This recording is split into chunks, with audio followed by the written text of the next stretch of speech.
Bonjour, bienvenue à cette 6e vidéo sur le thème des premiers matins de la Bible. Nous allons donc poursuivre après avoir vu les 5 premiers matins. Le premier, quand Dieu créa la lumière pour les séparer des ténèbres. Le deuxième, quand Dieu sépara les eaux d'en bas des eaux d'en haut et qu'il créa ainsi l'atmosphère. Le troisième, alors que toute la surface de la terre était recouverte d'eau, Dieu fit apparaître le sec, la terre sur laquelle nous sommes, et il fit ainsi toutes les plantes pour recouvrir cette terre. Et puis le quatrième matin, nous avons vu avec le soleil et la lune qui furent placés avec des trajectoires et des positions bien précises pour donner un rythme aux années, des saisons. Puis là, dans la dernière vidéo, nous avons vu que Dieu ainsi plaça la vie animale dans les mers et dans les airs, les poissons, les oiseaux. Et voilà que maintenant, pour ce 6e jour, eh bien Dieu va amener ainsi la vie animale sur terre. Et il nous est dit au chapitre 1er, au verset 24, Dieu dit, donc Dieu parle à nouveau, et par sa seule parole, par la puissance de sa parole, les choses arrivent, et que la terre produise des animaux vivants selon leur espèce, du bétail, des reptiles et des animaux terrestres. Des animaux terrestres, selon leur espèce. Et cela fut ainsi, exactement comme Dieu l'a prévu. Il avait tout préparé, et voilà que maintenant, il parachève ainsi son œuvre, et il place les animaux terrestres et l'homme. Nous verrons par la suite. Et alors Dieu fit les animaux de la terre selon leur espèce, tous différents, comme les plantes, toutes différentes, chaque animal avec sa caractéristique, ses capacités différentes et particulières. Et il fit donc le bétail selon son espèce, des moutons, des vaches, toutes sortes d'animaux qui sont différents. Et tous les reptiles de la terre selon leur espèce, et Dieu vit que cela était bon. La vie grouillée, elle était là merveilleuse, en variété, en diversité, et Dieu voit son œuvre, et il est satisfait de son œuvre, parce que ce qu'il fait est bon, beau et parfait. Puis Dieu dit, il manque encore quelque chose. Je pense que vous avez deviné. Que manque-t-il? Tous les animaux sont là. Eh bien, il manque l'homme. Et puis Dieu dit, faisons l'homme à notre image, selon notre ressemblance, et qu'il domine sur les poissons de la mer, sur les oiseaux du ciel, sur le bétail, sur toute la terre, et sur tous les reptiles qui rampent sur la terre. Et pourquoi Dieu créa l'homme? Afin qu'il puisse dominer, non pas faire souffrir, mais afin qu'il puisse gérer. La terre et tout ce qu'elle contient appartiennent à Dieu. Cela nous est dit dans un psaume. Tous les animaux sur toutes les montagnes appartiennent à Dieu. Mais Dieu a placé l'homme pour être comme en quelque sorte un jardinier qui prend soin du jardin de Dieu et les animaux que Dieu a placés dans ce jardin merveilleux qu'est la création. L'homme est un gérant. Il a des comptes à rendre à Dieu. Et Dieu a placé l'homme là afin qu'il y ait une créature qui puisse communiquer avec lui et qui puisse faire que tout aille bien. Alors ici, Dieu créa, verset 27, l'homme à son image, et il le créa à l'image de Dieu, il créa l'homme et la femme. Et Dieu les bénit et leur dit, soyez féconds, remplissez la terre, comme il l'avait dit aux poissons, aux oiseaux, comme il veut que les animaux et toute la vie puissent s'épanouir complètement sur toute la terre, il veut que l'homme puisse ainsi avoir de la descendance, des enfants, et que ces enfants, pleins de sagesse, puissent remplir la terre et gérer la terre. Non pas s'approprier la terre, et les animaux et dire c'est à moi, j'en fais ce que je veux. Alors, s'il fait ça, l'homme, ben la terre, elle souffre. Et dans l'Épître aux Romains, dans le Nouveau Testament, il nous est parlé de ça. Parce que l'homme s'est laissé entraîner par le péché, parce que le mal et les ténèbres sont entrés dans son cœur, l'homme s'est cru le propriétaire. Mais il n'est pas le propriétaire. Certes, l'homme est au-dessus de la création, dans le sens qu'il doit prendre soin de celle-ci, pour Dieu. Qui en est le propriétaire? Et Dieu leur dit, soyez bénis, multipliez, remplissez la terre et assujettissez-la, et dominez sur les poissons des mers, sur les oiseaux du ciel et sur tout animal qui se meut, qui se déplace sur la terre. mais de nouveau, dominer, mais avec sagesse, avec bonté, avec bienveillance, et en réalisant bien que ça doit être fait selon la pensée de Dieu, selon sa volonté, et non pas pour notre plaisir, et en faisant souffrir cette terre, en faisant souffrir les animaux. Et Dieu dit, voici je vous donne toute herbe portant de la semence qui est sur la surface de la terre, et tout arbre ayant en lui du fruit d'arbre et portant de la semence vous sera pour nourriture. Au départ, l'homme était végétarien. Il n'y avait aucune souffrance, aucun animal mis à mort. L'homme ne devait pas tuer pour se nourrir. Dieu avait mis toutes sortes de bonnes choses. Tout était merveilleux. Il y avait des fruits en abondance, des légumes en abondance. Il y avait tout pour pouvoir se nourrir pleinement et pour pouvoir être en très bonne santé. Et c'est la même chose pour les animaux. Et à tout animal de la terre, à tout oiseau du ciel, et à tout ce qui se déplace sur la terre, ayant en soi un souffle de vie, je donne toute herbe verte pour nourriture. Et cela fut ainsi. Il n'y avait pas de souffrance, pas d'agression, pas de violence, pas de mise à mort. Il y avait assez pour tous les animaux et pour les hommes, et pour que tout se passe dans la paix, dans l'harmonie. Il n'y avait pas de crainte, au contraire d'aujourd'hui. Car plus tard, à cause de nouveau que le péché est entré dans le monde et dans le cœur de l'homme, eh bien après, nous avons parlé dans une vidéo de l'histoire de Noé, brièvement, eh bien après l'histoire de l'arche de Noé, Dieu a permis que l'homme puisse manger des animaux, sans les faire souffrir, mais que les animaux puissent servir de nourriture aux hommes. Dès lors, les animaux ont eu peur de l'homme. Mais ce n'était pas le cas au départ. À partir du moment où l'homme chasse et où l'homme tue un animal pour le manger, mais les animaux, à ce moment-là, ont la crainte. Mais au départ, tout était parfait, tout était beau, tout était bon. Il n'en était pas ainsi. Et tout était dans l'harmonie. Et Dieu vit que cela était merveilleux. Et cela fut ainsi.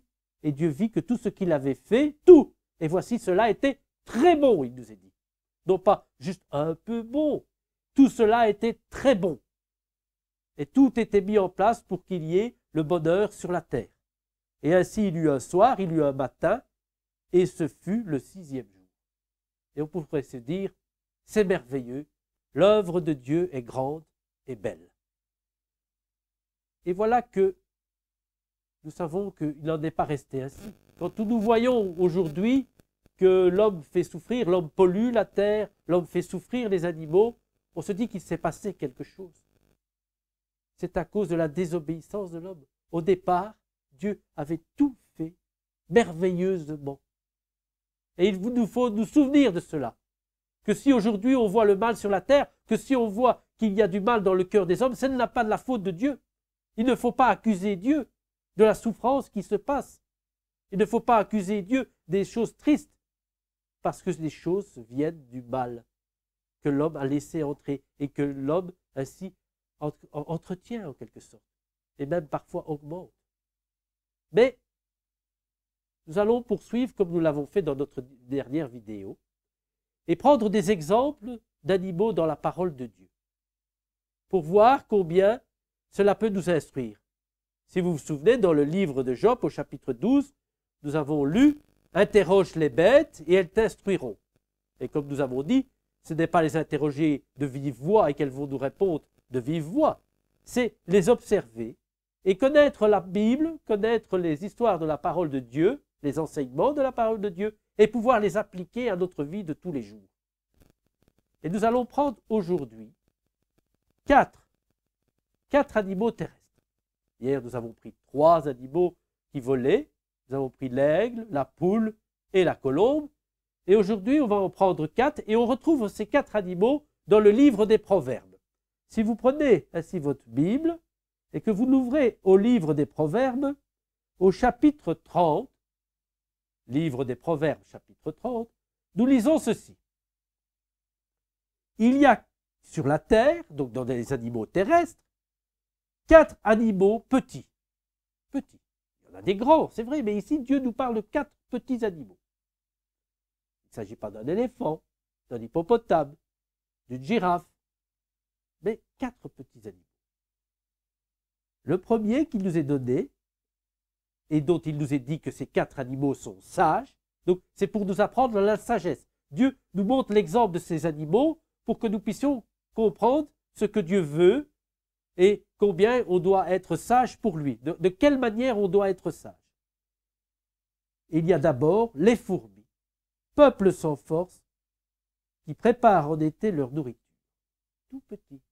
Elle est dans ma main, vous ne la voyez même pas. Elle n'est pas toute seule, il y en a tout plein d'autres.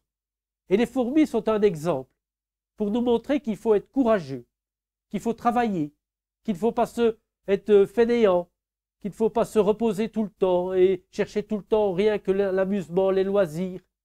Ces choses, les loisirs sont bons et il est heureux de pouvoir profiter de ce que Dieu nous donne, mais il y a aussi une préparation, du travail. Et les fourmis, en été, quand c'est la pleine saison où elles peuvent récolter toutes sortes de bonnes choses, elles ne se reposent pas simplement en se disant « on verra bien plus tard ». Elles amassent, elles vont chercher des graines, des morceaux de déchets qui tombent peut-être même de notre table. Elles amassent pour que quand les mauvais jours viennent, quand il y aura moins de nourriture, elles aient assez. Elles sont prévoyantes, elles sont prudentes. Et dans le livre des Proverbes, il nous est dit « regarde la fourmi et ne sois pas paresseux ». Parce qu'il nous faut préparer. Et quand vous êtes jeune, c'est aussi comme si c'était l'été.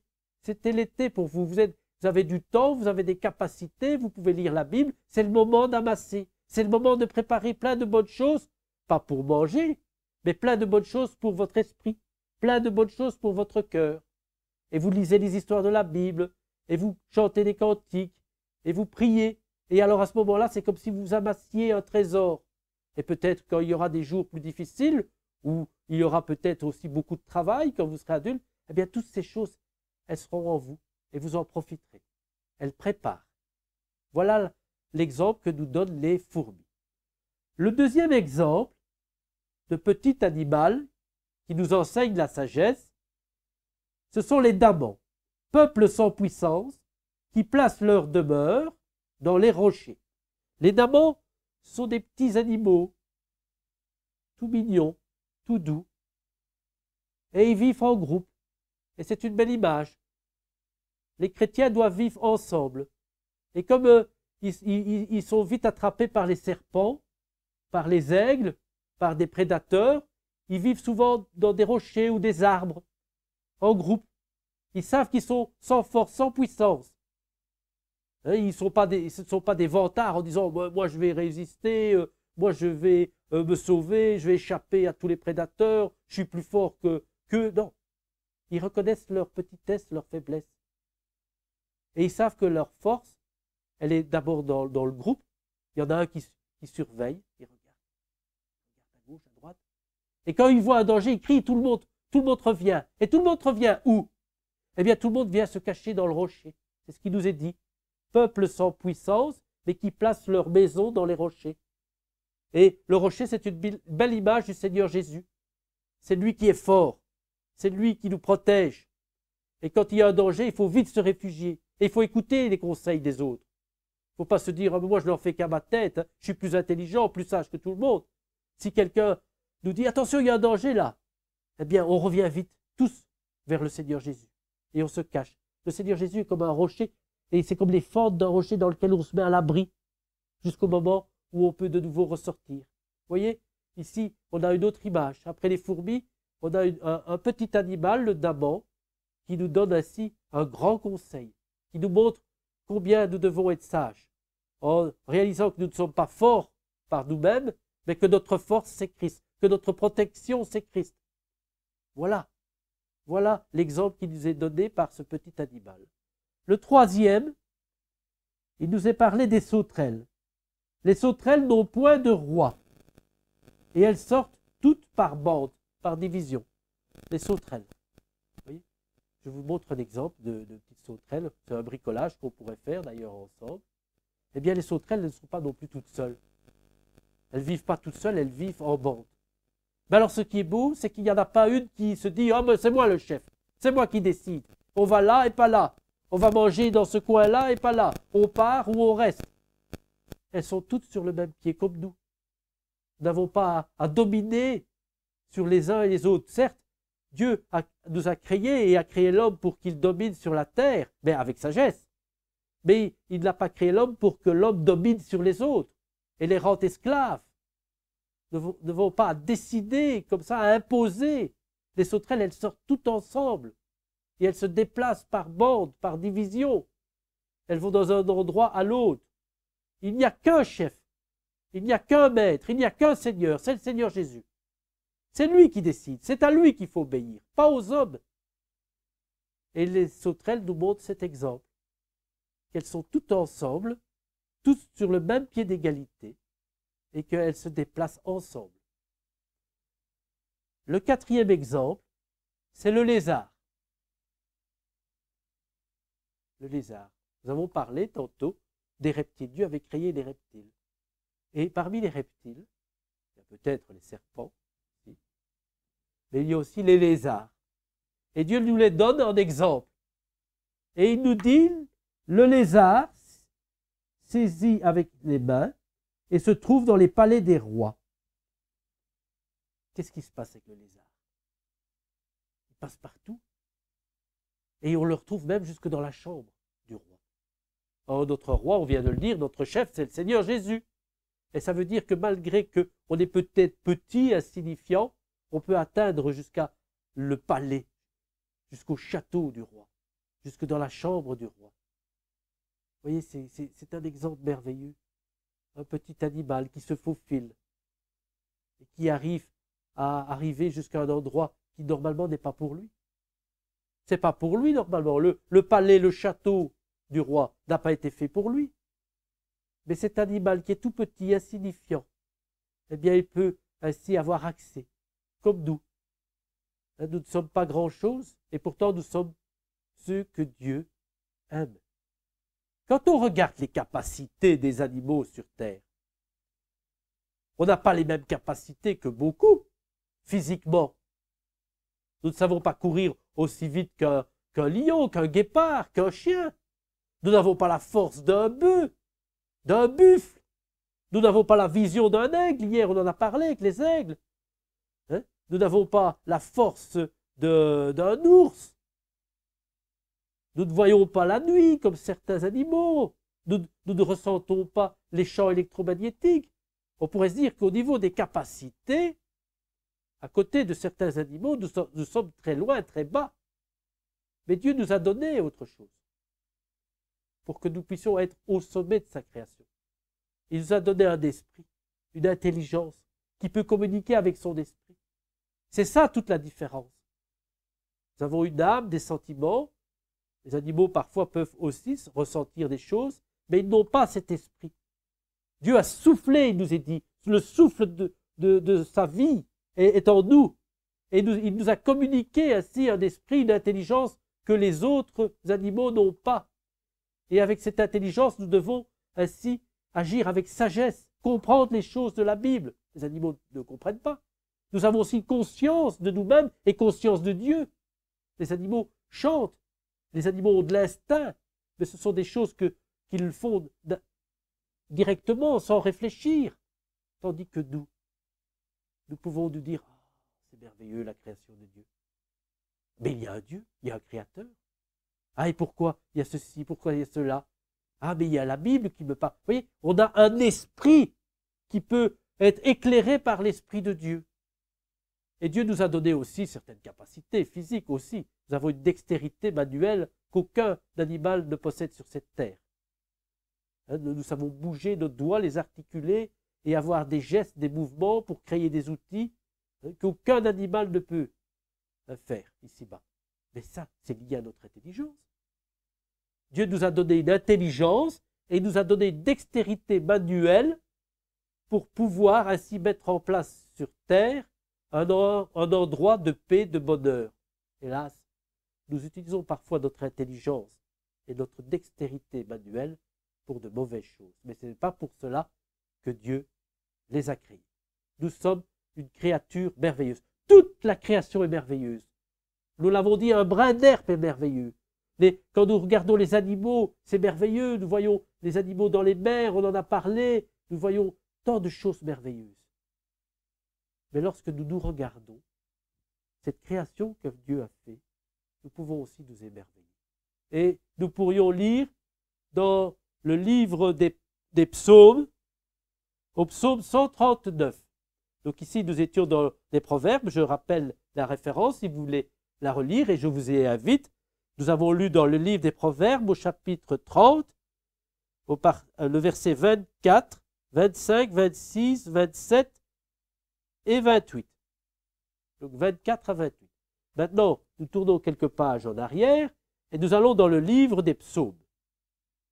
Dans ce livre des psaumes, nous voyons une louange à Dieu pour la création qu'il a faite, mais pas n'importe quelle création. Nous, l'homme. Et nous lisons que Dieu a fait des choses merveilleuses et que nous avons à le louer, à le remercier. Est-ce qu'on le remercie? Moi en premier. Combien de fois je ne le remercie pas de ce qu'il a fait de moi, physiquement, et aussi de ce qu'il a fait de moi spirituellement, mais déjà physiquement. Parce que quand je me lève au matin, quand j'ouvre les yeux, si je regarde ma main, je dis au Seigneur, merci. Merci de m'avoir donné cette main, merci de m'avoir donné cette agilité, merci de m'avoir donné ainsi ce cerveau avec cette intelligence pour comprendre, pour faire des choses, pour apprendre à l'école. Merci pour tout. Et là, il nous est dit, au verset 14 du psaume 139, même verset 13, c'est toi, donc Dieu, c'est toi Dieu, qui a formé mes reins et qui m'a tissé dans le sein de ma mère. Dès le ventre de ma mère, de ma maman, c'est toi qui m'as créé et qui a fait que je me développe. Vous voyez cette image du fœtus qui se développe. Puis après X semaines, il y a des doigts qui apparaissent et puis il y a le cœur, les oreilles, tout vient, les poumons. Dès le ventre de ma mère, tu m'as ainsi formé. Je te loue de ce que je suis une créature si merveilleuse. Est-ce que nous faisons cela chaque jour? Oh Seigneur, merci de m'avoir créé. Merci d'être une créature si merveilleuse. Je te loue, je t'adore, je te bénis. Combien nos vies seraient différentes? Certes, on a tous nos soucis, nos difficultés, mais si chaque matin, on se réveille, on se dit, oh Seigneur, merci. Merci de m'avoir créé. Je te loue. Et tes œuvres sont admirables, et mon âme le reconnaît bien. J'en suis conscient. Vous voyez? Ça, les animaux n'ont pas. Certes, il y a de louange des animaux, mais ils n'ont pas cette conscience. Oh, merci, mon Créateur, parce que tu m'as créé. J'en suis conscient, je le reconnais bien. Et mon corps n'est pas caché devant toi lorsque j'ai été fait dans un lieu secret, dans le ventre, dans les entrailles de ma mère. J'étais déjà là, tu me voyais, et tu as inscrit tous mes jours. Tes yeux me voyaient, et sur ton livre étaient tout inscrits les jours qui m'étaient destinés. Avant même que nous naissions, Dieu nous voyait, Dieu nous formait. Et lorsque nous sommes venus sur terre, lorsque nous sommes sortis ainsi du corps de notre mère, eh bien Dieu sait à l'avance toutes choses, tous les jours. Il sait que maintenant, vous écoutez cette vidéo. Il sait ce qui arrivera demain. Et ce qu'il vous demande, c'est d'ouvrir grand votre cœur, de le louer, de le bénir, d'avoir été créé, mais aussi de le louer, de le bénir, d'avoir été sauvé, si vous acceptez le Seigneur, si vous avez accepté le Seigneur Jésus dans votre vie. Dieu attend de chacun d'entre nous la louange. Il veut que nous puissions ainsi l'adorer, le bénir, en tant que Créateur et en tant que grand Dieu Sauveur. Et les exemples qui nous sont donnés, eh bien, sont toujours là. Comme il a été dit, il faut connaître la Bible. Parce que si vous voyez une fourmi, eh bien, vous pourrez vous souvenir. Ah oui, la fourmi, qu'est-ce qu'elle m'enseigne? La sagesse de travailler, de préparer les choses à l'avance. La sagesse d'étudier la Bible pour plus tard. Ah, mais il y a un autre animal. Attends, je me souviens. Oui, aussi, un insecte. La sauterelle. Et je vois une sauterelle et je dis, ah, mais la sauterelle, elle nous montre que on doit être ensemble avec des autres croyants, avec ceux qui aiment la parole de Dieu. Et on ne doit pas être chef l'un sur l'autre, on ne doit pas dominer. Il n'y a qu'un chef, c'est le Seigneur Jésus. Un autre petit animal, là, le lézard. hein, le lézard. Ça veut dire que malgré le fait que je suis petit, eh bien, agile aussi. Le lézard est très agile. Mais je peux avoir accès jusqu'au palais, jusqu'au château du roi. Et ce roi, c'est Jésus. Ah, il y avait aussi un, on en a oublié un. Vous vous souvenez lequel? Lequel on a oublié? Un petit animal qui vit dans les rochers ou dans les arbres. Le daman. Allez voir sur Internet. Je vous ai dit dans la vidéo précédente d'aller taper sur Internet dans le moteur de recherche nudibranche. Et vous allez voir des animaux plein de couleurs dans les mers. Creusez, c'est cela. N'écoutez pas simplement la vidéo. Lisez votre Bible et faites aussi des recherches. Le Seigneur Jésus dit dans la Bible, dans le Nouveau Testament, « Cherchez, vous trouverez ». Il faut aussi chercher. Eh bien, tapez daman, D-A-M-A-N, daman, et vous verrez à quoi ressemble le daman. Et puis vous rechercherez comment il vit, et vous comprendrez que le daman vit en groupe aussi, et que leur force, c'est la sauvegarde du groupe et le rocher dans lequel ils se réfugient. Et ce rocher, c'est une image du Seigneur Jésus. Et tout cela nous est donné. Il y a aussi d'autres exemples. Il y a l'âne dans la parole de Dieu. Nous n'en avons pas parlé, mais l'âne nous enseigne aussi. Le Seigneur Jésus est venu assis sur un âneau et il est rentré dans Jérusalem. Tant d'exemples nous sont donnés. Il y a beaucoup d'exemples d'animaux terrestres dans la Bible. Et on peut en faire des applications pour notre vie de tous les jours. Il y a là des exemples merveilleux. Donc, le 6e jour, Dieu créa l'homme et la femme. Il créa les animaux terrestres, comme ce chien. On le mettra dans notre bricolage. Maintenant, si vous voulez mettre autre chose qu'un chien, il n'y a aucun problème. Mais que Dieu nous ouvre les yeux sur les merveilles de sa création. Et en ouvrant les yeux sur les merveilles de la création, qu'il ouvre aussi nos yeux sur nous-mêmes. Non pas pour se mettre en avant, non pas pour se glorifier, pour dire « Oh, mais comme je suis beau », mais pour dire « Comme Dieu m'a bien fait ». Quelle merveille! Je vois, je sens, j'entends, je goûte, j'ai tous ces sens. Je peux bouger mes mains, je peux faire des bricolages, je peux aider les gens, je peux tendre la main vers les gens. Je peux faire tellement de choses. Avec les capacités que Dieu m'a données. C'est lui qui m'a donné cette capacité. Eh bien, je le loue, je le bénis, je le remercie. Je l'adore. Oh Dieu, que tu es merveilleux. Tu m'as formé, tu m'as créé. Et tu veux maintenant que je te suive, que je t'aime, que j'ouvre grand mon cœur au Seigneur Jésus. Tu veux que je te serve. Eh bien, accorde-moi cette grâce. Accorde-moi d'aller jusqu'au bout de ce que tu veux pour moi et d'être sage. Comme l'exemple des 4 animaux que nous venons de voir. Que je puisse être sage comme la fourmi, comme le daman, comme la sauterelle, comme le lézard. Seigneur, accorde-moi cela. Je te le demande de tout mon cœur. Nous allons maintenant poursuivre à cette 2e partie avec le bricolage pour ce 6e jour. Merci. Nous poursuivons donc cette 6e carte pop-up pour ce 6e jour, ce 6e matin dans la Bible. Nous prenons donc une feuille de même format que les autres jours.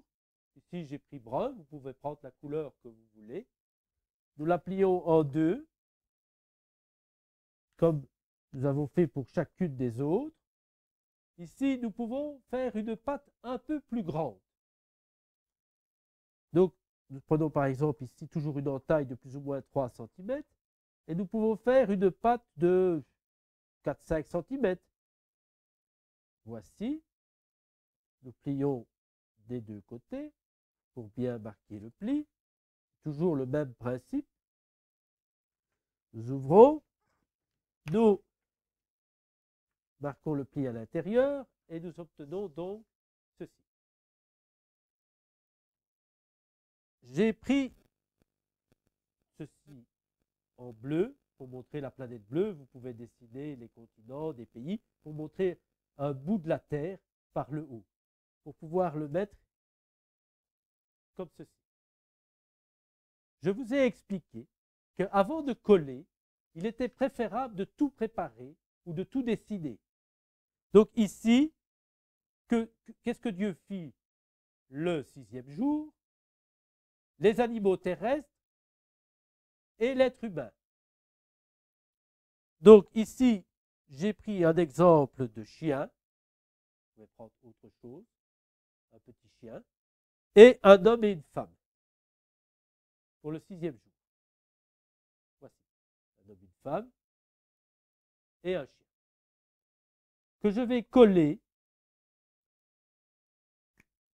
sur cette extrémité de la terre. Alors, vous pouvez la coller devant ou derrière, c'est comme vous voulez. Hein. Ici, comme je n'ai pas fait les pieds, je vais la coller derrière.